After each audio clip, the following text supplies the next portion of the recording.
Fantástico, pues seguimos con nuestro estudio. Vamos dejando que los niños terminen de salir. Y vamos a orar por este tiempo y vamos a orar por ellos y que aprendan del Señor mucho también, ¿verdad? Muy bien, pues vamos a poner este tiempo en manos del Señor. Señor, bendice lo que vamos a escuchar. Señor, te pedimos que tu palabra sea como esa espada de dos filos, Señor, que revele lo que hay en nuestros corazones y nos enseñe. Y te pedimos, Señor, por las escuelas dominicales, los institutos dominicales. Bendícelos tú, que ellos también aprendan, que ellos también disfruten, que ellos también, Señor, se acerquen a ti. En el nombre del Señor Jesús. Amén. Amén. Muy bien. Estamos en el proceso de estudiar la intervención de Dios en toda la historia a través de los textos bíblicos, cómo el Señor ha traído a la humanidad desde una desobediencia hasta poco a poco irla transformando, irla cambiando para poder enseñarles que había una solución final, que hay esperanza, que hay solución hasta para la muerte. Y en este proceso estamos ahora en el libro de Primera de Samuel. ¿Tenéis Primera de Samuel? Si lo habéis leído, entenderéis todas las historias que estoy contando. Si no lo habéis leído y no has nacido en una iglesia donde te han ido contando todas las historias, será como un club de lectura que vas y no te has leído el libro y que hablan y no sabes de lo que estás hablando. Es como ir a ver la película antes del libro, ¿vale? Entonces te lo voy a ir contando, te voy a hacer todos los spoilers, pero te animo a que si no entiendes algo no te preocupes y vuelvas al libro de Samuel, Primera de Samuel, y vuelvas y lo estudies por ti mismo. Pero la mayoría de nosotros sabemos, hemos estudiado todas las historias, hemos leído el libro, así que voy a ir prácticamente saltando de tema en tema y nombrando cosas que la mayoría entendemos y voy a explicar un poquito qué es lo que nos quería enseñar Dios, qué le quería enseñar Dios a su pueblo y cómo lo podemos aplicar para nosotros. Dios establece una familia, elige una familia, esta familia crece y se dividen en 12 tribus, Dios los saca de Egipto y ahora después de 40 años se establecen en la tierra de Canaán. Hace 3000 años Dios lo tenía muy difícil para ir transformando este material humano, era muy tosco, muy rudo, muy bruto, bastante como ahora, tampoco ha cambiado mucho las cosas y Dios tiene que ir trabajando con ellos, ¿vale? Y venimos de guerra civil tras guerra civil, venimos de un pueblo que en vez de intentar parecerse a lo que Dios quería para ellos y seguir la ley, lo que hacen es intentar parecerse a los pueblos de alrededor. El problema es que los pueblos de alrededor eran más ricos y más poderosos. Tenían grandes templos, grandes ejércitos, etcétera, etcétera. Entonces ellos querían imitar lo que humanamente hablando parecía más rico y poderoso. Pero claro, todos estos pueblos lo conseguían a través de guerra, brutalidad y destrucción. Y el pueblo de Israel empezaba a adorar a sus dioses y a intentar actuar inmoralmente, guerra, destrucción y brutalidad. Pero a guerra, destrucción y brutalidad, los pueblos de alrededor siempre le ganaban a los israelitas. A lo malo eran más malos que ellos y siempre necesitaban entonces clamar al Señor porque eran destruidos, les robaban las cosechas, los esclavizaban, etcétera, etcétera. Clamaban al Señor y Dios enviaba a un líder carismático con su espíritu que los libraba localmente durante un tiempo. Así que nos vemos a este penúltimo líder carismático que se llama Elí. Y nos metemos en el libro de Primera de Samuel. Elí lo hace bastante bien y consigue aunar a estas 12 tribus, que lo único que los unía era un pasado común, aunar a estas 12 tribus alrededor del culto en Silo. Tiene el arca allí y consigue que todo el mundo venga y reconozca que Dios le habla a Elí, que Dios habla a través de Elí y consigue cierta unidad. En el libro de los jueces terminamos con diferentes guerras civiles. En 1 Samuel, Dios está uniendo de alguna forma al pueblo y comienza a hacerlo alrededor de Elí.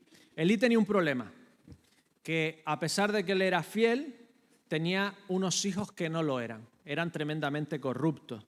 Se prostituían a las mujeres que servían en el templo, Eso no debería pasar en el pueblo de Dios. No debería existir la prostitución, no debería haber hecho eso. Tenían que ser totalmente diferentes a lo que veían en los otros templos y en las otras civilizaciones hace 3000 años. Pero ellos lo hacían, es decir, parecían más cananitas que israelitas. Además, desecraban los sacrificios.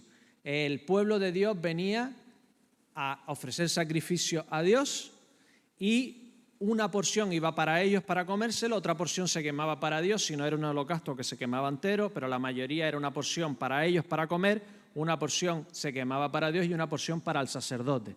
Los sacerdotes no podían tener terreno, no podían cultivar, dependían en cierta forma de la bendición que Dios le daba al pueblo. Si el pueblo se desviaba, no tenían cosecha, no ofrecían casi nada, los sacerdotes eran el termómetro moral y espiritual del pueblo y era lo que cogían, ¿no? Esa parte que el pueblo traía. ¿Qué hacían los hijos de Elí?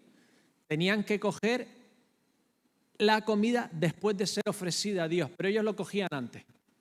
Era como decir, primero yo y después Dios. Primero yo cojo lo que quiero y lo hacían a la fuerza, dice. Primero lo mío y después, en cierta forma, lo que le sobra a Dios. Es una forma de no darle la prioridad y la importancia a Dios. Pues hasta ante esta corrupción sacerdotal, me veis que voy un poquito rápido, ¿no? Un poquito acelerado. Es que son 31 capítulos, ¿vale? Estoy intentando meter 31 capítulos en estos 35, 40, 45 minutos, ¿vale? Así que voy acelerado. De todas formas, creo que si me acelero es al ritmo normal, ¿no? Porque los canarios hablamos muy lento, así que en cierta forma es normal, ¿no? Me entendéis perfectamente a este ritmo, ¿verdad? Entonces, a esta alternativa, a estos hijos corruptos, aparecen estos hijos corruptos de un gran sacerdote de la familia de Itamar, hijo de Aarón, juez de Israel, con hijos corruptos, aparece una mujer que es estéril y que le pide a Dios que si le da un hijo, lo dedicará a Dios. Es una alternativa absoluta, ¿no? Nos presenta este gran juez y sacerdote con hijos corruptos, con esta simple mujer, en cierta forma, que decide de verdad dedicar su hijo a Dios. En el pueblo de Israel cualquiera podía hacerse israelita. Tú llegabas allí y decías, quiero ser israelita. Bienvenido, si eres mujer no tienes que hacer nada, si eres hombre te circuncida. Y cualquier israelita, que todos deberían, en cierta forma, ser sacerdotes al mundo, ser intercesores para el mundo, etcétera, etcétera, podían dedicarse a Dios. Es lo que se llamaba nazareno. Cualquier persona entonces podría ser un nazareno. Cualquier persona del mundo que se acercase al pueblo de Dios podría dedicarse a Dios. Era una invitación en cierta forma global. Y eso es lo que hace Ana con su hijo Samuel. Dios se lo da, conocemos la historia, es preciosa, en el que ella empieza a orar pero solo moviendo los labios, Elí cree que está borracha, ella humildemente le dice que no, que es que está en cierta forma abriendo su corazón y sus angustias. Y Elí le dice, la bendice, le dice que tendrá, que el Señor la escuche. Y después de dedicar a Samuel, además Dios le da más hijos. Es una historia en total contraste con lo que estaba pasando en cierta forma en el pueblo de Israel con Elí. Enseñanza de la parte de Ana, de esta parte del libro al principio de todo, es bastante interesante. ¿Por qué deja Dios sufrir a Ana tanto? ¿Por qué su rival, Elcana, el marido de Ana, era un poco tonto? Le dice, ¿no te soy yo mejor que 10 hijos? Una tontería. Ponerte como rival de los hijos, ¿no? Es un poco tonto. Pero además tenía otra mujer. Siempre que aparece más de una mujer en la Biblia, siempre hay una problemática tremenda. Es una forma bíblica de decir, el ideal es un hombre y una mujer. No lo líes porque es imposible agradar a más de una, ni a un, bueno, casi me estoy metiendo en un lío aquí. ¿Vale? Su rival Penina, Ana, ¿no? Diciendo, con ese nombre tan feo tiene hijos y yo, Ana, no tengo hijos. ¿Por qué sufre todo eso? El plan de Dios de la esterilidad de Ana es darle a Samuel. 3000 años después estamos hablando de Ana y de Samuel. El sufrimiento de Ana tenía un plan mejor, tenía una solución mejor. Y es que en un mundo caído, con personas caídas como tú y como yo, el Señor utiliza el sufrimiento para traer lo mejor de nosotros. Casi siempre es así. En un mundo caído, con personas caídas como tú y como yo, Dios utiliza muchas veces, el sufrimiento para sacar el mejor plan y las mejores cosas de nosotros. Tal cosa buena que Ana escribe uno de los cánticos más preciosos que tenemos en el Antiguo Testamento y nos da una pista de algo que solo había visto Job hasta entonces. 1 Samuel 2:6. Mira lo que canta Ana. El Señor da la muerte y la vida, hace descender al Seol y retornar. A través de su sufrimiento entiende que si ella estéril puede tener un hijo, Dios puede perfectamente resucitar a alguien. Nos está adelantando desde hace ya 3000 años que el Señor podía hacer cosas increíbles, que la muerte para Dios no era el final. En el Antiguo Testamento se nos habla prácticamente nada del cielo o del infierno, pero Ana ya sabía que la muerte no era el final. Volvemos a Elí. Elí no corrige a sus hijos, no los quita del sacerdocio, no corrige sus prácticas, tenían hijos, tenían nietos, no hace lo que tenía que hacer, pone a sus hijos por delante de Dios. Pone a sus hijos y dice que entonces Elí llega a un punto en el que no tiene vista, no tiene visión. En cierta forma es como diciéndonos, ya Elí se le ha apagado, ya no tiene palabra, no está haciendo lo que tenía que ser. El que ama padre, madre o hijo más que a mí, no es digno de mí, porque es la única esperanza que tenían los hijos de Elí. Que Elí pusiese a Dios primero que a sus hijos. Para que Dios no eliminara a sus hijos, la única esperanza era que Elí pusiese a Dios primero. Esa es la única esperanza que tienen los que tienen alrededor nuestro, nuestros hijos, nuestros familiares, nuestros amigos, que nosotros pongamos a Dios primero y si tenemos que corregir, si tenemos que decir y si tenemos que centrarnos en alguien, que sea en algo que puede traer salvación a aquellos que están en nuestras casas. Dios quería llevar a su pueblo a un estado mejor y no quiere que su liderazgo esta vez se corrompa y hunda el proceso que Dios está consiguiendo. Así que le empieza a hablar a Samuel. Samuel no se entera, Elí le tiene que decir que descuelgue, ¿vale? Está escuchando la llamada pero no descuelga, Elí le dice a Samuel que descuelgue y Samuel responde y empieza él a ser el profeta, el embajador, el último juez y primer profeta del pueblo de Israel. Y el contraste que nos hace el texto es que los hijos de Elí no conocían a Dios y que Samuel empieza a escuchar a Dios. Porque hay una gran diferencia entre saber de alguien y conocer a alguien, ¿verdad? Sobre todo para los más jovencitos, los que habéis nacido en la iglesia o aquellas personas que estáis empezando, no tiene nada que ver el saber de Dios que el conocer a Dios. ¿Verdad que ir al instituto no te hace estudioso? ¿O vivir en familia no te hace familiar? Venir a la iglesia no te hace cristiano. Tener padres cristianos no te hace cristiano. Tienes que pasar de saber de saber muchas historias, ya te las conoces todas, de escuchar todas las enseñanzas, ya las has escuchado todas, a saber a conocer directamente a Dios. Y esto es lo que nos dice Samuel, que Samuel crecía, 1 Samuel 3:19, Samuel crecía y el Señor estaba con él. Y mira la actitud de Samuel. Y no dejó sin cumplir ninguna de sus palabras. Literalmente dice, no dejó caer ninguna de sus palabras. Es como si Dios las iba soltando y él iba por debajo recogiendo y no dejaba que ni una sola cayera a tierra. Es decir, no dejó nunca de cumplir la palabra de Dios, ni dejó nunca de transmitirla fielmente.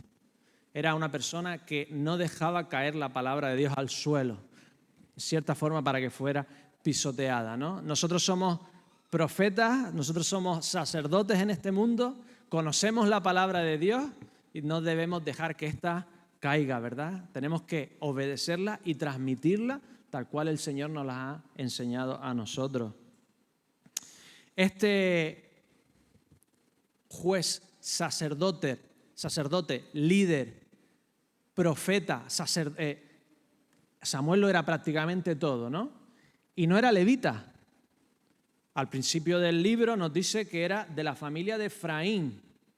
Es decir, un no levita que es el salvador, juez, la palabra en hebreo es como liberador, salvador, es el salvador de su pueblo que los libra de los enemigos, que ministra, que es sacerdote, además juzga a su pueblo. Esta figura total, que no es de Leví, sino de Efraín, de otra tribu, es en cierta forma una imagen de esta figura final que lo es todo. Este sacerdote, profeta, este hombre final que lo es todo, que es el libertador y el salvador de la humanidad y que en sí lo resume absolutamente todo. ¿De quién estamos hablando? De Jesucristo, ¿verdad? Esta figura en el que nos libera, nos salva, nos juzga y hace todo por nosotros y aúna en sí a todo el pueblo de Dios, ¿verdad? Samuel sale en guerra contra los filisteos. En esta época los de Mesopotamia, egipcio, Asiria, estaban de capa caída y eran los filisteos, filisteos, amonitas, amalecitas, los que estaban en cierta forma arrasando con las otras tribus y las otras pueblos que estaban por la zona, ¿verdad? Los israelitas estaban en las montañas, no tenían hierro, no habían llegado a la edad del hierro. Los filisteos tampoco se lo dejaban, los filisteos tenían en los valles carros de hierro y entonces estaban siempre en una guerra en desventaja. Siempre estaban en desventaja, necesitaban a Dios para que luchase por ellos. Así que se enfrentan a los filisteos en esta ocasión. Y cogen el arca de Silo, se lo traen. Pero claro, ellos estaban adorando a otros dioses, estaban haciendo lo que querían ser como el pueblo de Canaán. Y cogen el arca como si fuera un talismán, como si fuera una superstición, como si Dios fuese algo que tú pudieses poseer y usar. Los filisteos tienen miedo porque saben que el arca es lo que, en cierta forma, el Dios del arca ha liberado al pueblo de Israel de Egipto. Los de Israel no se acuerdan de la liberación de Egipto, pero los filisteos, todos los pueblos de alrededor, saben perfectamente lo que ha pasado. Tienen miedo, se asustan, pero conquistan, matan a los soldados, 30.000 israelitas mueren y se llevan el arca.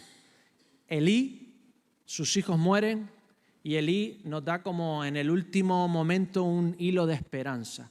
Oye que sus hijos mueren, pero cuando oye que el arca ha sido capturado es cuando le da este susto, se cae porque era muy gordo, casi como una parodia de qué mal terminó alguien que no hizo lo que tenía que hacer y muere desnucado, ¿no? Entonces tenemos ahora el arca en Filistea, en alguna de las ciudades de los filisteos. Y vemos cómo ese arca, en el fondo, no necesita que nadie la defienda. No necesita nada, es Dios. Lo meten en el templo de Dagón. Dagón era el dios pez, porque los filisteos vienen de islas del Egeo, son grandes navegantes, y entonces tienen un dios pez, y el dios pez termina inclinándose al arca, ¿no? Y después termina destrozado, ¿no? Y ellos sabían que Dios había provocado plagas en Egipto y empiezan a sufrir las plagas, empiezan a llenarse de tumores y empiezan a tener plagas de ratones, nos dice el texto. Así que no pueden seguir adelante, hacen una trama, le quitan a 2 vacas que tienen crías, le quitan las crías y las guardan y ponen el arca en las vacas lo normal es que vayan hacia las crías, pero si no van a las crías y llevan el arca hacia Israel, es que es cosa de Dios. Tanto los egipcios como los filisteos en el fondo eran gente muy escéptica. Querían saber si era casualidad o era realmente Dios. Las vacas van y se llevan el arca a Dios. Lo que le está diciendo Dios es, vosotros me necesitáis a mí, no yo a vosotros. No me podéis utilizar simplemente como un talismán. Samuel les da el truco. Primera de Samuel, 7:3, 1 Samuel 7:3. Habló entonces Samuel a toda la casa de Israel, diciendo: si de todo vuestro corazón os volvéis al Señor, quitad entre vosotros los dioses ajenos y Astarot, no puedo ser uno más. Dedicad vuestro corazón al Señor y servirle solo a Él, y Él os librará de la mano de los filisteos. No puedo ser uno más. O soy todo o no soy nada. Elige. No puedes tener una pierna en las cosas que no son buenas del mundo y además tener una pierna en la iglesia y elegir ser parte de y querer también que el Señor te ayude y cuando estás mal orar y decir: Señor, esta vez sí de verdad te sigo. O me lo das todo o no me des nada. O lo vendes todo para comprar el terreno o no puedes venir a mí. O lo vendes todo para comprar la perla o no tienes a Dios. A Dios hay que dárselo absolutamente todo, servirlo de todo corazón o Dios no puede hacer nada contigo. Le está diciendo Samuel: arrepentíos y Dios os ayudará. Vosotros necesitáis su ayuda. Y esa es, en cierta forma, el mensaje del libro de 1 Samuel y 2 Samuel. En realidad es un solo libro. Lo partieron para poderlo meter en un rollo. No caben, seguramente, no se sabe por qué lo partieron, pero seguramente era para que cupiesen un rollo y el rollo no fuese eterno. Lo partieron en dos, pero 1 y 2 Samuel es un libro entero y este es el mensaje general. El problema no es que te equivoques y hagas algo malo. El problema es que no te arrepientas. Esa es la gran diferencia entre Saúl y David. Esa es la gran diferencia entre un rey malo y un rey bueno. No es la bondad que hagas, es que cuando te equivocas no vayas a Dios y te arrepientas. Ese es el gran problema de la humanidad. No la bondad, porque Dios ha dado una solución. El gran problema es no arrepentirse. ¿Entendéis? El gran problema no es que hagamos el mal. Ya Dios ha dado la solución. Tenemos el antídoto, tenemos la solución. El problema es no arrepentirnos de nuestros pecados. Es no ir a Dios y encontrar la solución que Él ya ha provisto. Samuel erige una piedra, Peniel, ¿verdad? No, perdón, Ebenezer. Dios, piedra de ayuda. Significa literalmente piedra de ayuda. Hasta aquí nos ayudó el Señor. Peniel significa piedra de ayuda. No, Michael nos avisó de que no nos fuésemos siempre y buscásemos similitudes en el Nuevo Testamento que no estaban, pero es que no me puedo resistir. Piedra de ayuda. ¿Cuál es nuestra piedra de ayuda? ¿Quién es esa piedra que ha venido a ser piedra del ángulo para salvarnos y para ser nuestra ayuda fiel y final? Nuestro Dios, ¿verdad? Así que piden un rey. Y Dios se enfada. Pero claro, Dios ya había dicho en Deuteronomio que iban a tener rey. Cuando entréis en la tierra y tengáis rey, el rey tendrá que hacer pum, pum, pum, pum, pum, pum, pum, pum. O sea, Dios ya había previsto un rey, pero cuando piden un rey, Dios se enfada. Y le dice a Samuel: no te están rechazando a ti, en realidad lo estaban rechazando a él porque era viejo y sus hijos eran pecadores. Era Biden y ya no lo quería, estaba muy, muy mayor. Y sus dos hijos, Joel y Abías, eran pecadores. No sé qué pasa con los hijos de los jueces, de los reyes. Son todos un desastre. Algún hijo de rey salió bien. Casi siempre es un nieto, más que un hijo. Pero todos los hijos de los jueces, esto es... La historia nos está diciendo más o menos, la fe no se hereda, no es genética, no es heredable. Cada generación necesita buscar a Dios. Que tus padres tengan fe, que tu abuela tenga fe, eso da igual. Cada generación, cada persona tiene que recibir ese regalo divino de la fe que tiene en Dios. Así que vuelvo al ejército. En realidad lo que quería el pueblo era no depender de Dios. ¿Por qué querían un rey? Para ser como los otros pueblos, las otras naciones. Querían ser iguales. El problema no era en cierta forma tener un rey, que Dios ya lo había previsto. El problema era quererlo, ¿por qué? No para que los unificara, sino quererlo para ser igual que las otras naciones, para tener un ejército profesional. Si yo tengo un ejército, me entreno, estoy siempre preparado, no tengo que salir todos los mayores de 20 años hasta los 40. Israel tenía unas leyes muy específicas, muy avanzadas que ni tenemos ahora, de cómo quiénes podían pelear, no podían pelear mujeres ni niños. No tenemos que salir todos, es decir, si tengo algo humano que parezca que tenga fuerza, no tengo que estar siempre dependiendo de que venga Dios, de que toque a alguien con su espíritu, de tener que portarme bien para que el Señor me ayude. Tengo un ejército profesional. Estaban intentando quitarse a Dios de la ecuación y decir, con nuestra propia fuerza vamos a defendernos y a vencer y a tener un ejército profesional que pelee nuestra guerra. El problema es querer ser como las demás naciones. Un pueblo que tenía el acceso directo al Dios de la creación, al único Dios del universo, prefiere tener algo humanamente visible, algo humanamente que ellos creen que es mejor. Aquí hay una paradoja. ¿Rey o no rey? ¿Dios lo quería o no lo quería? ¿Lo predijo o no lo predijo? Dios quería ser él el rey, pero le dice a Samuel que le escoja un rey. Aquí hay algo extraño, ¿no? Lo curioso es que nunca le llama Dios a los reyes de Israel rey. Primera de Samuel 10:1. Va a ungir a Saúl y mira cómo le llama. Tomó entonces Samuel una redoma de aceite, la derramó sobre su cabeza, la besó y le dijo, ¿no te ha ungido el Señor por príncipe? Dios nunca le llama rey. David, que era el rey, David, que tenía el corazón de acuerdo al corazón de Dios, sabe esto perfectamente. Salmo 145:1 y muchísimos otros salmos. Te exaltaré, mi Dios, mi rey, y bendeciré tu nombre eternamente. El verdadero Dios de Israel siempre iba a ser Dios. Siempre iba a ser Dios. Y Dios no incumple sus deseos, no se queda corto. Al final, el verdadero rey será Él otra vez, ¿verdad? Estamos hablando de quién. La respuesta aquí siempre es Jesucristo, ¿verdad? Bueno, les intenta tocar el bolsillo y les dice, si tenéis un rey, tendréis que dar otro 10%. Dios no os va a perdonar su 10%. Dios te lo da todo y te dice, para quedártelo todo, dame una muestra.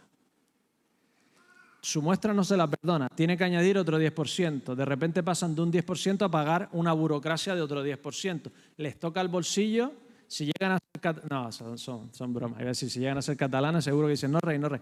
No, son bromas. Ellos ni siquiera eso. Le dicen, queremos un rey, me da igual, lo pago.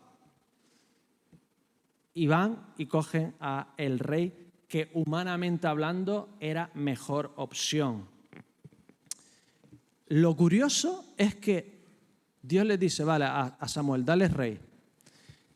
Y les dice además, vale, te voy a dar un rey. Si me sigues con ese rey, ¿sabes qué? Te bendeciré.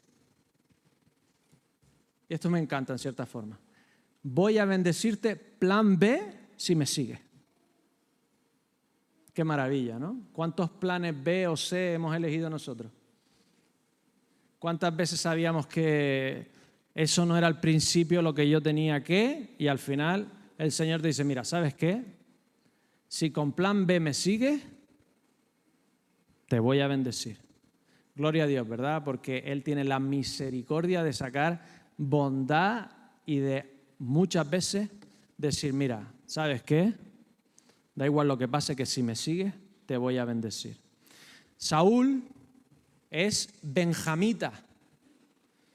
Si estuviste aquí la semana pasada, los benjamitas hacen algo terrible, quieren violar a un hombre, le da su concubina, la violan, la matan, el marido la corta en pedazos, la envía por todo Israel. Van a matar a los benjamitas, no aniquilan a los cananitas, pero a los benjamitas se los quieren quitar de en medio, al final no los aniquila, deja que roben sus mujeres, los menores de 20 años que no estuvieron involucrados, la tribu casi desaparece, pero Dios al final, mira, coge un rey de los benjamitas. Es como si estuviese redimiendo a la tribu de Benjamín. Siempre hace de alguna forma de sacar de lo peor, lo redime y saca algo bueno, ¿no? Y entonces Saúl de la tribu de Benjamín es el más alto y más guapo de toda la nación. El más alto y más guapo de toda la nación. Y humilde, súper humilde. Dice, vengo de la tribu más pequeña. Era tan pequeña que al final se funde con Judá y como que medio desaparece en el resto de la historia. En el resto de la historia de Israel, me refiero. Le dice, si soy el más de la tribu más pequeña.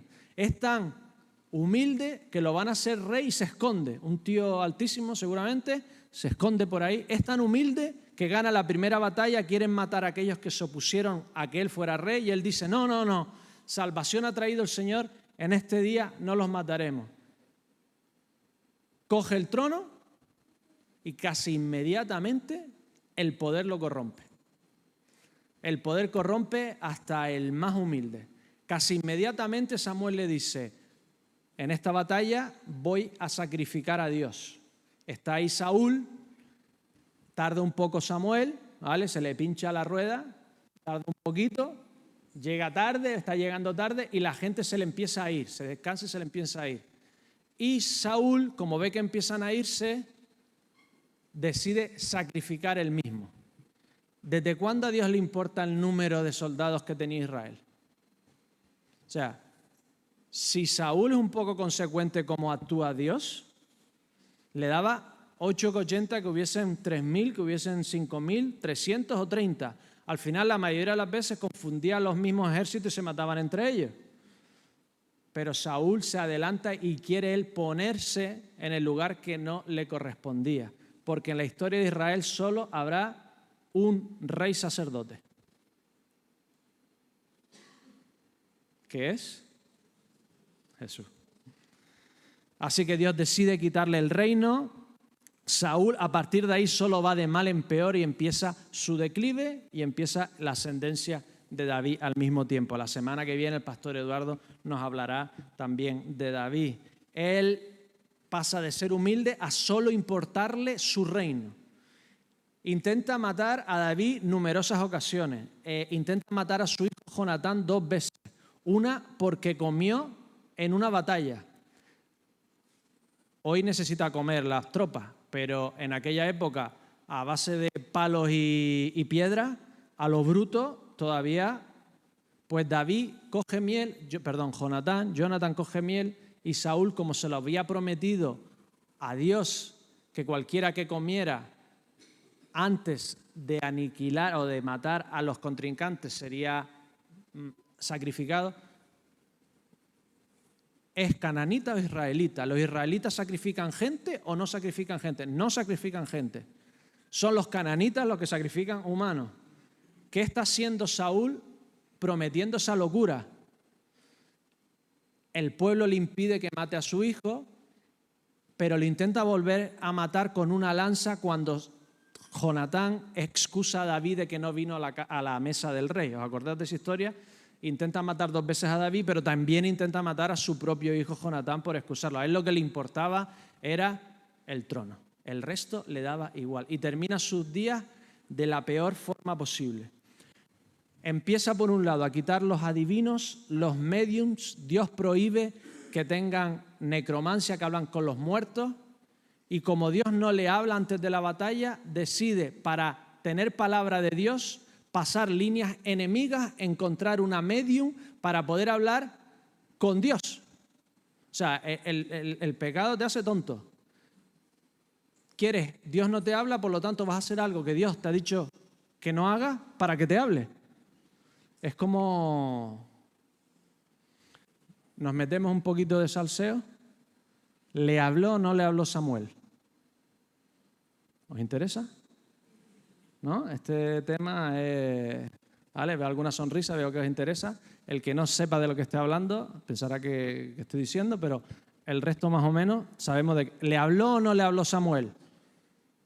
¿Vale? Venga, me voy a meter. Sabe que a veces me meto en lío. Laura Maxwell era medium, ¿vale? Y conectaba a familiares con sus muertos. Esto lo podéis leer en Premier Christianity, una revista del Reino Unido, ¿vale?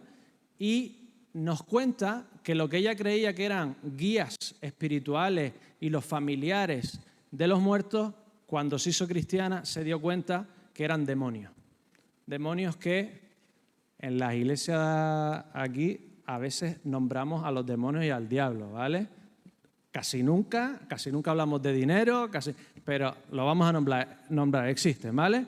Entonces esta mujer dice que lo que ella creían que eran familiares, en realidad eran demonios haciéndose pasar para que los familiares se engancharan a la necromancia y estuviesen hundidos y subyugados por esta práctica, por esta necesidad de confort, de duelo, etcétera, etcétera, etcétera. ¿Le habló Samuel o no le habló Samuel a Saúl? Porque claro, lo de medium también puede traducirse como ventrílocua. ¿Qué pensáis? ¿Le habló o no le habló? A ver, manos de que le habló Samuel directamente. No os queréis meter en este lío, ¿no? Vale. Mi opinión, ¿vale? Me equivoqué la semana pasada diciendo que Jefté sacrificó a su hija. La historia es que la hizo quedarse virgen toda la vida en el templo. Uno de los jóvenes que está por allí me vino después en el café y me lo dijo. Fantástico, ¿eh? Muy bien. Me equivoqué, ¿vale? Esto de no tener infalibilidad papal es un fastidio, ¿vale? Bueno, la sacrificó de alguna forma porque en el templo de Dios nunca hay ninguna ley de no casarte. Eso no entraba dentro de la ley ni del Antiguo Testamento. Todos en el templo podían tener matrimonio, etc. Aquí, Samuel, ¿se le aparece o no se le aparece? ¿Sabes? Yo creo que se le aparece. Os digo por qué. Porque le predice el futuro. ¿Y quién es el único que sabe el futuro? Dios. Solo Dios sabe el futuro. Entonces, en esta ocasión, hace 3000 años, creo que Dios permitió que esto pasara. Creo que esto no pasa nunca más, ni pasará nunca más. Tengo la sensación de que solo ciertos personajes, tipo Transfiguración, tipo Samuel en esta ocasión, Dios permite que tengan algún tipo de descender a la tierra tal cual, pero en esta ocasión creo que Samuel le habló, porque le dijo el futuro, le dijo, mañana vas a morir, tus hijos van a morir, y ¿sabes qué? Y esto es lo que a mí me trae gran confort. La gracia de Dios está en toda la Biblia. 1 Samuel 28, 19. 1 Samuel 28, 19. Mira lo que dice. Junto contigo, el Señor entregará a Israel en manos de los filisteos. Mañana estaréis conmigo tú y tus hijos. El Señor entregará también al ejército de Israel en manos de los filisteos. ¿En serio? ¿Saúl con Samuel y con Jonatán en la presencia de Dios? ¿Saúl? Porque es todo acerca de gracia divina. No depende de tu bondad, no depende de tu maldad, lo único que depende es que Dios te haya ungido con su espíritu y haya decidido que tú seas suyo para siempre. Es pura gracia divina. Gloria a Dios. Amén, ¿verdad? Y terminamos con David. No voy a hablar mucho, por la semana que viene lo veremos más en profundidad, pero el declive de Saúl es el ascenso de David. Solo me voy a quedar con este aspecto de David. David se le promete el reino, lo unge Dios y se pasa años y años y años y años siendo fiel al ungido anterior que está corrupto y que lo intenta matar continuamente. Dios lo está forjando, lo está preparando, lo está en plan pon cera, quita cera. ¿Os acordáis de Karate Kid? Pon cera, quita cera, con leones y osos a lo bestia. ¿Sabes? Nada de poner cera, quitar cera, con leones y osos. Se enfrenta a Goliat simplemente pensando cómo se puede enfrentar Goliat a Dios, no pensando en él, ¿no? El campeón, si ganaba, ganaba todo el pueblo, ¿no? Es lo que dice el texto. Gana David y los filisteos se rinden. No se rinden. El pueblo tiene que hacer suya la victoria y luchar, ¿no? Dios gana la guerra y nosotros tenemos que hacer nuestra lo que Él ha ganado por nosotros, ¿verdad? El campeón ya lo hizo todo, nosotros tenemos que seguir y hacer nuestro lo que Él ha ganado, ¿no? David entonces es de la tribu adecuada de Judá, que es lo que nos dice Génesis 49:10, no será quitado el cetro de Judá, es de la tribu adecuada, es el rey adecuado, no porque es perfecto, sino porque se arrepiente y produce en sus peores años la poesía más preciosa que puede que haya sido escrita en la tierra. La mayoría de salmos de David están escritos en esta época, cuando Saúl estaba intentando matarlo.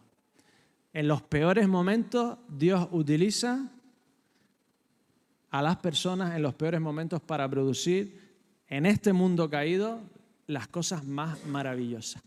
No desprecies un mal momento. Tenía un corazón de acuerdo al corazón de Dios. Produce Salmo 51. No hay palabras más increíbles para pedir perdón. No existen en esta tierra nada más increíble para pedirle perdón a Dios que el Salmo 51. Este es el héroe que Dios utiliza no porque fuera perfecto, sino porque tenía un corazón que se arrepentía y aceptaba la exhortación de Dios. Primera de Samuel y segunda, en realidad lo que nos está diciendo es que el pueblo necesita un rey, pero que en el fondo no son ninguno de estos. En el fondo necesitan un rey final, un rey perfecto, que no solo tenga el corazón de acuerdo a Dios, sino que tenga el corazón de Dios y que traiga unidad a la humanidad en su iglesia y venza al enemigo final, que es la muerte. El hijo de David será el rey perfecto, porque será Dios hombre, porque es Dios hombre y nos ha dado la solución final a todas nuestras maldades y a nuestra incapacidad de vivir por Dios y para Dios. Nosotros tenemos un campeón final, un rey final en Jesucristo, que tiene la solución a la muerte y a todos nuestros pecados. Oremos.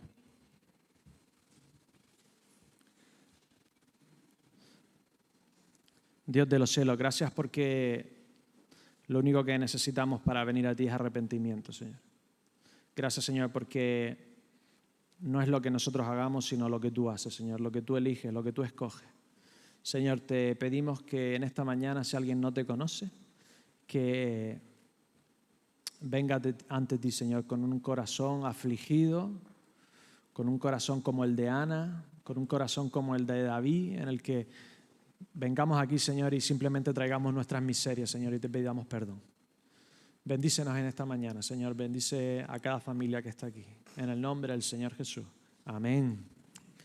Nos ponemos de pie y vamos a cantar este precioso himno.